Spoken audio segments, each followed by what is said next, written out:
So I'll move on to a question from Sarah B, which I'm really interested in as somebody who's really engaged with things like writing and narrative.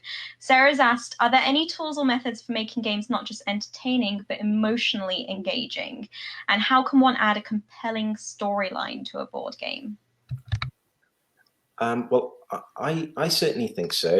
I mean, for me, again, I think it's about pinning down how you actually want your players to feel when they're playing your game. So you can actually work in the mechanics that complement the way you want those players to feel. So horror games, if I had one criticism of the horror board game genre, is that a lot of these games, they're similar to other games, but they've just got like scary artwork tacked on.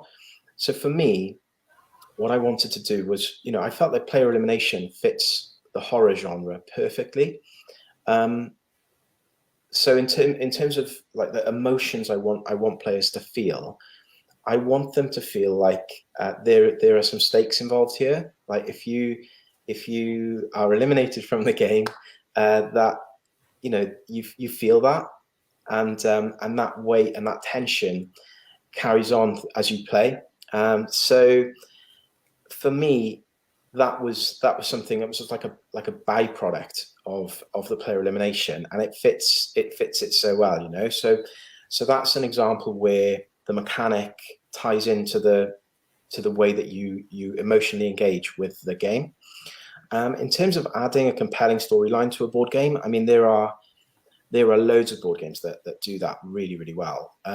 So, you take, for example, the legacy games, like Pandemic. There are games like Kingdom Death, Death Monster. These games that take place over, session after session after session. It's impossible not to have like a narrative through those kind of games. So you can definitely successfully incorporate a story into a board game. There's no question about that. It would vary from board game to board game, and it would, the kind of story that you'd be looking to tell will change as well. But for me, with our game, Damnation, the Gothic game, one thing I like about the game, well, I love about the game, is that it generates these moments where you play with people and something crazy happens, and it makes everyone laugh, and you maybe reflect on that. You get that with all sorts of games, but you reflect on that for the rest of time. Or remember when we played that game and this happened, or remember when that happened to this person, that kind of thing. Well, what I've tried to do with Damnation, the Gothic game, is to create as many of those moments as I possibly can. And so that's really that's the storyline of our game. The story of the game will be different every time because there's so many variables involved. But it will generate these really random, seemingly crazy moments, and that's the kind of story that we wanted to tell with it. I look at it as having these two different sliders, because you sort of have the player narrative and you have what the game's narrative is, because you have in your game, Kris, you've really optimized the opportunities for these player interactions, like you say, where cards interact in really unique ways or they come up at interesting times, and you've really done a good job of maximizing the opportunity for those to come up and those memorable events.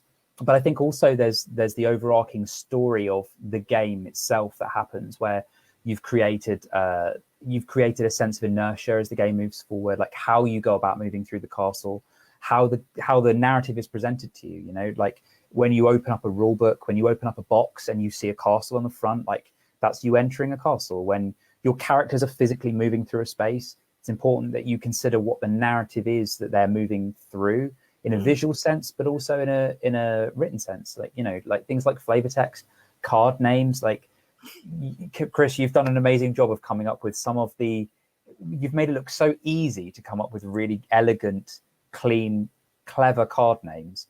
Your card art is incredible. Like there's so many little details in there, I think, that you find in novels, in really dense novels, and I think the same would apply to any other creative medium, right? Is looking at what the overarching story is, as well as the investment of the participant in that story. And the same goes for a novel as it does for a game, as it goes to anything that's experiential. Yeah, that's really well put, actually, and I could have expanded on that, actually, in hindsight. But with the game, I mean, one of the things that I identified from the beginning as wanting to achieve was to develop the theme, and the theme, of course, ties in to the kind of storytelling element of the game.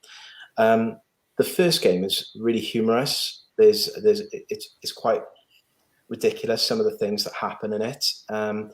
And I wanted to develop that further by adding this flavor text into it. So we've got, I took inspiration from that, from, you know, things like, well, Magic. I've done it for a long time, but I wanted to take some inspiration from things like Choose Your Own Adventure. So I wanted to make it all like first person type of descriptions.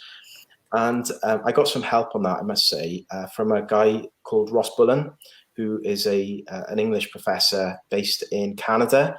And he helped me with coming up with some of the you know, some of the descriptions and the flavor text that we see on the cards, which was amazing. So we used that to tell the story as well.